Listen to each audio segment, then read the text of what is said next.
Lanjut boleh?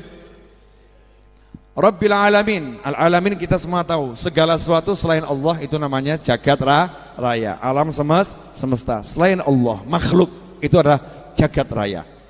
Qayyumis samawati wal aradin. Allah yang al-qaim, yang mengurus sendiri 7 lapis langit dan bumi.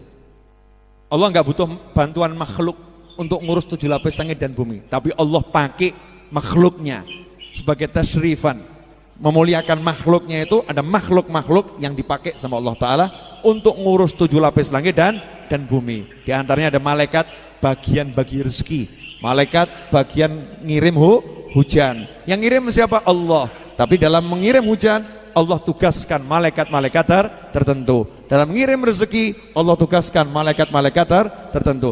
Qayyumis samawati wal aradin mudabbiril khalaiki ajma'in. Allah yang mengatur, mengurus seluruh makhluknya. Ini kita kalau paham ini, yang ngatur tuh Allah, enak loh. Sekarang saya mau nanya, tolong dijawab jujur. Yakin enggak kalau yang ngatur segala sesuatu Allah? Yakin enggak? Jadi kalau kamu dipecat, tenang atau bingung?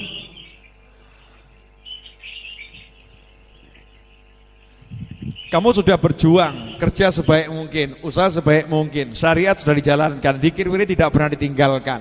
Tiba-tiba dipecat tanpa pemberitahuan, bahkan dalam surat itu ada kalimat tidak terhormat.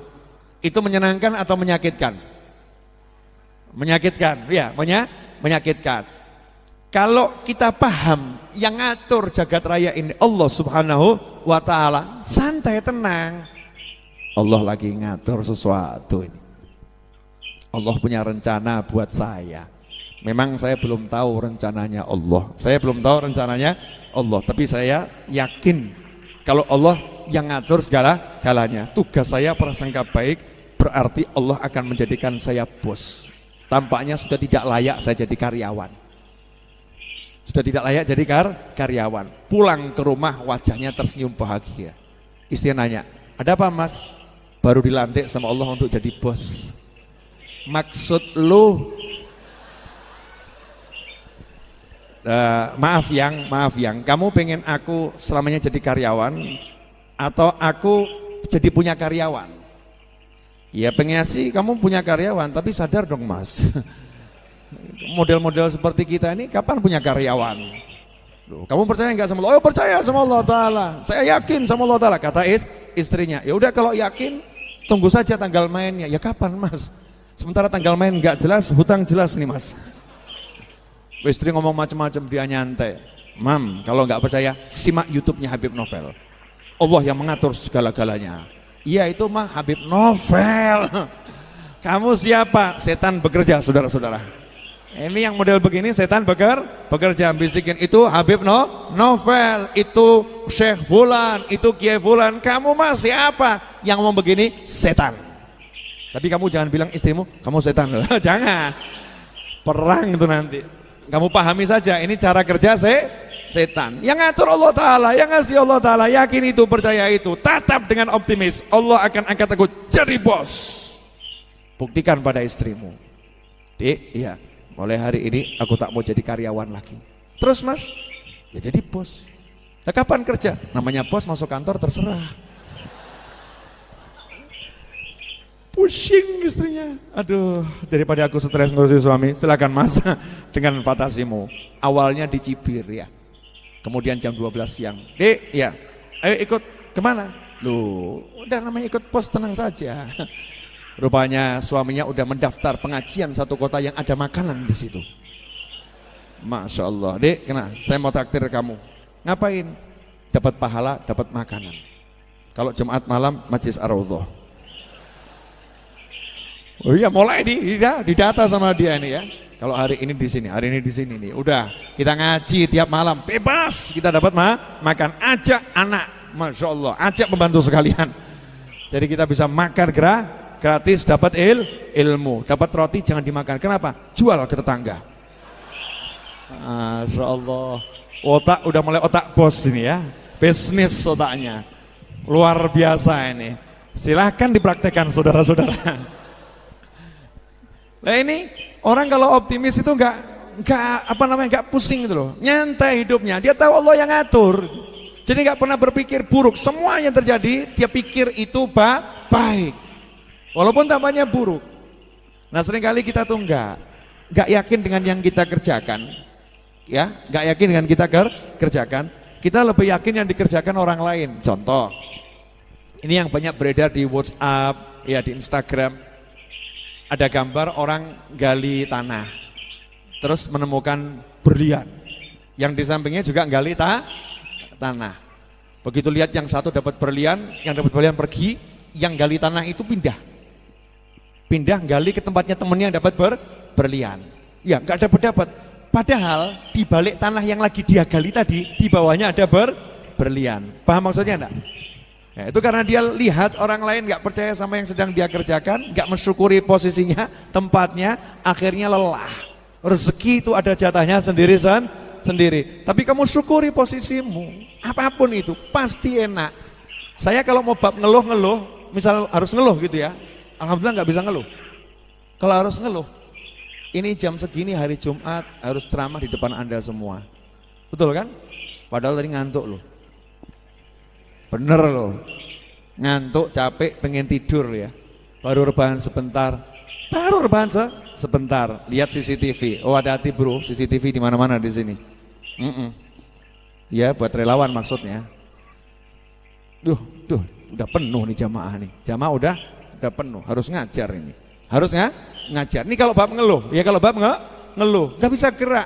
Sebentar diundang ceramah sana, harus ceramah sini. Itu kalau orang mikir waktunya habis untuk ceramah, ngeluh akhirnya. Gara-gara jamaah pengajian saya akhirnya tersiksa, tak punya waktu untuk diri sendiri, gak bisa hidup tenang, gak bisa makan enak, baru mau makan datang tamu, baru mau rebahan datang tamu, kapan aku hidup tenang? Naudzubillah min dzalik. Ini kalau posisi penceramah mengeluh kan ya kebangetan toh ya, kebangetan. Tapi kalau orang melihat dengan mata syukur, alhamdulillah, ya Allah alhamdulillah, gak usah saya coba saya cek ya. Jakarta, yang dari Jakarta ada di sini, angkat tangan coba Jakarta. Tuh ya, Bali. Nah tuh pojok ada dari Bali itu ya. Bandung. Ah tuh ada Mas Riza dari Bandung, orangnya di belakang kelihatannya ya. Yang di TV juga angkat tangan tuh, nggak kelihatan ya. Oke. Yang dari Sukarjo, ya. Boyolali, Klaten, Wonogiri, Ponorogo. Oh ada jin kelihatannya. Loh kamu nggak lihat, saya nggak lihat, cuman kira-kira atau ya nggak percaya, buktikan sendiri gitu ya. Ya Surabaya, di Surabaya. Mana lagi ini? Semarang, Surabaya, Semarang. Tuh, Masya Allah kan dari mana-mana banyak. Coba kalau malam ini saya disuruh pergi ke Surabaya, saya disuruh pergi ke Jakarta, saya disuruh pergi ke Bali, saya disuruh pergi ke Semarang, saya disuruh pergi Wonogiri, Sragen, Boyolali untuk ceramah. Bisa nggak? Nggak bisa. Saya suruh datang ke rumah Anda satu persatu. Kewajiban nyampaikan ilmu, datangin satu persatu rumah orang, ketuk rumah orang. Assalamualaikum mas, iya jangan nonton TV mas, yuk ngaji sama saya mas. Perang saudara-saudara. Stres nih, kesian nih, Habib Novel stres. Betul kan? Alhamdulillah Allah Ta'ala mengumpulkan Anda di sini, dibuat gampang. Ke tempat Habib Novel, ayo ke Masjid Ar-Raudhah. Udah pokoknya ngaji di sana, datang ke sini. Saya tinggal turun dari tangga atas, duduk di sini, disiapkan kok kopi, pegang mic, didengarkan orang sekian banyak, belum lagi yang di dunia maya, kemudian panen pahala. Kurang ajar bener kan ya? Alhamdulillah, ini kan anugerah yang luar biasa, nikmat. Makanya kalau kita lihat dari sisi nikmat, itu selalu nikmat. Kalau mau lihatnya nggak enak, apapun sisinya pasti nggak enak. Bu, punya suami ganteng kaya raya, nikmat atau azab? Bu, ibu, punya suami ganteng kaya raya, nikmat atau azab?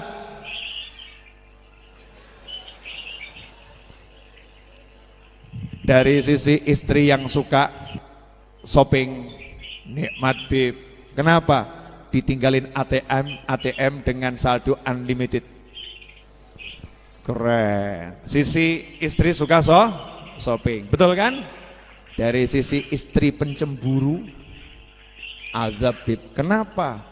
Ya gimana Bib, jalan dikit dilirik orang, duit banyak wajah ganteng, ngapa-ngapain juga dia bisa. Stres Bib, dikit-dikit saya cek handphonenya, dikit-dikit saya tanya dia ada di mana.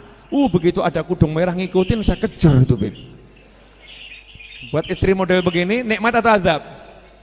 Azab. Jadi lebih bagus miskin jelek rupa atau ganteng kaya raya? Loh, kalau miskin jelek rupa gitu kan istrinya nggak cemburu, betul kan ya?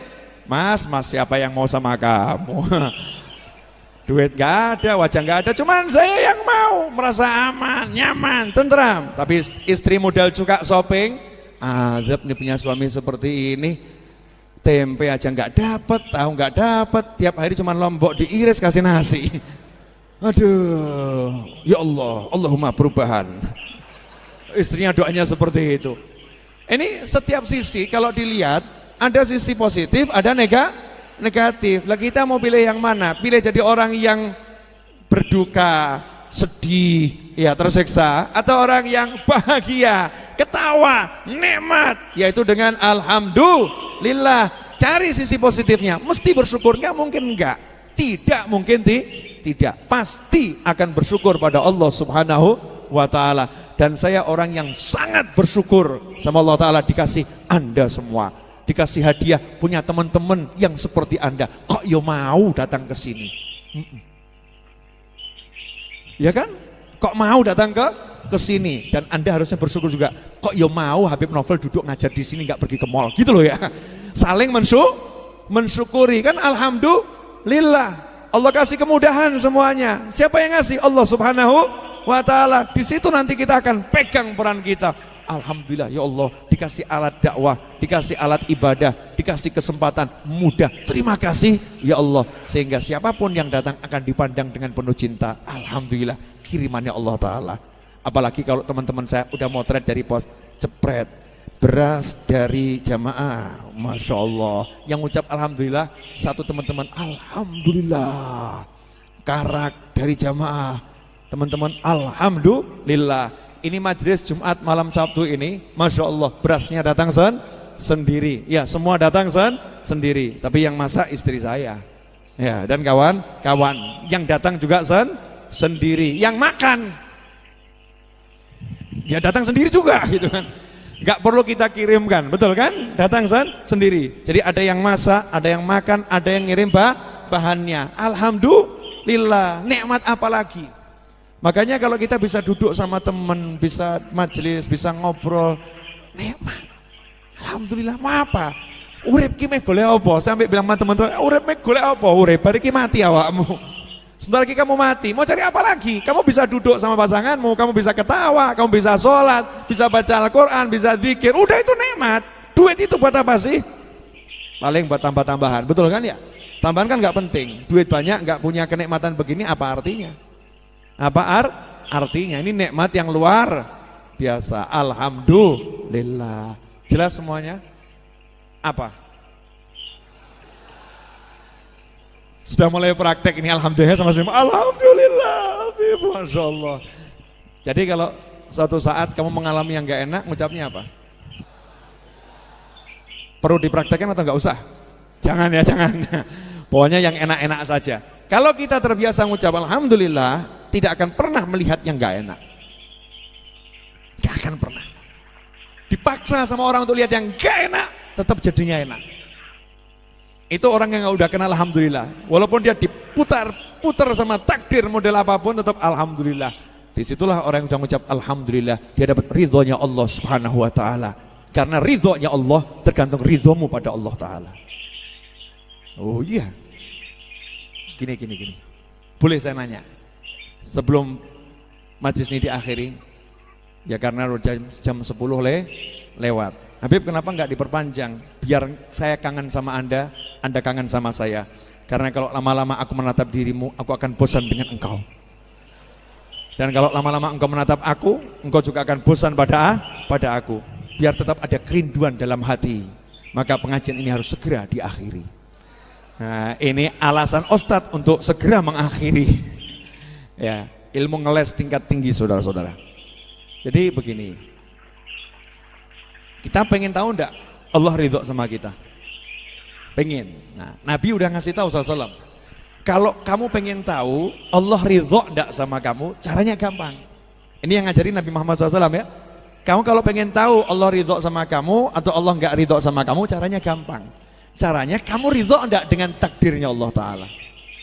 Kalau kamu dibolak-balikkan takdirmu di apapun, kamu ridho, ikhlas, seneng, ridho itu puas, enggak keluh kesah, ya enggak keluh kesah, hatimu puas, hatimu rela, maka Allah ridho sama kamu. Contoh, dikasih hidup melarat super miskin.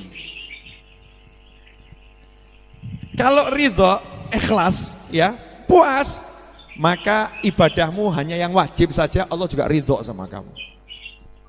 Dah, aku ridho sama hambaku ini. Kenapa?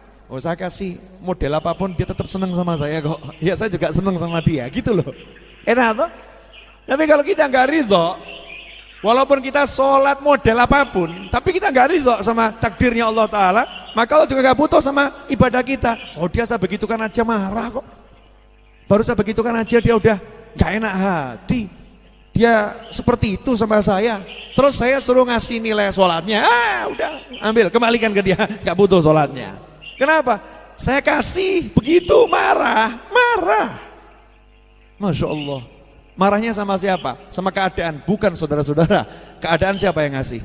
Allah Subhanahu wa Ta'ala. Kalau kita marah sama keadaan, berarti kita marah kepada yang membuat keadaan.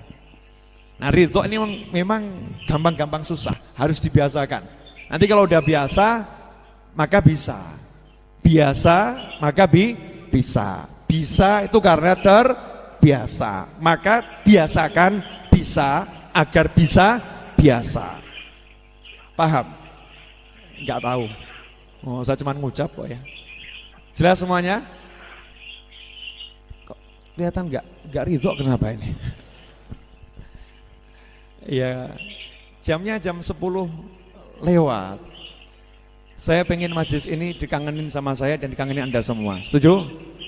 Jadi biar kita nanti, ini kan masih ada makan tiap malam toh. Paling cepat kan keluar dari sini setengah 11 malam, betul?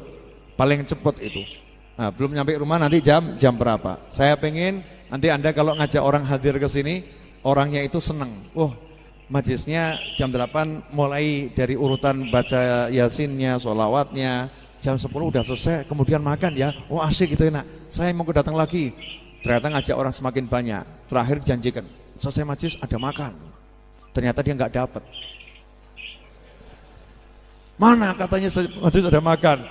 Wah, nasibmu Mas yang ridho. Ikhwani rahimakumullah. Jazakumullah khairan. Saya terima kasih banyak. Ya, terima kasih banyak karena sudah mau hadir di majelis ini. Dan untuk pemirsa dimanapun Anda berada, jazakumullah khairan, terima kasih banyak sudah mau menonton tayangan majelis ini. Ya, tanpa Anda